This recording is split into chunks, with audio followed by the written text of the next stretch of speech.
Welcome to Benguet.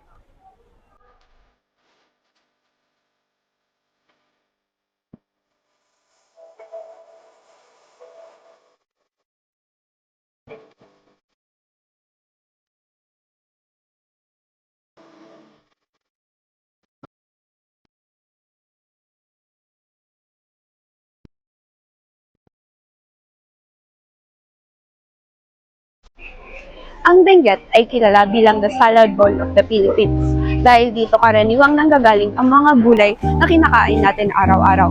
Pero alam niyo ba na madami ding pwedeng pasyalan dito sa Benguet? Tara, gala tayo!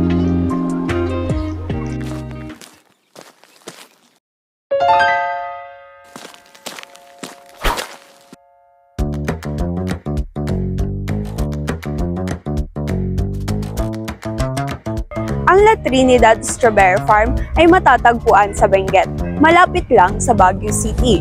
Isa ito sa mga pangunahing pinupuntahan ng mga turista dahil dito mo mai-experience ang strawberry picking. Fresh at diretso sa taniman.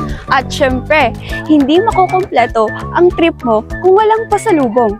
Kaya, dito sa Strawberry Farm, makakabili ka ng strawberry jam, ice cream, wine, at iba pang mga lokal na produkto. Tara, tingin tayo!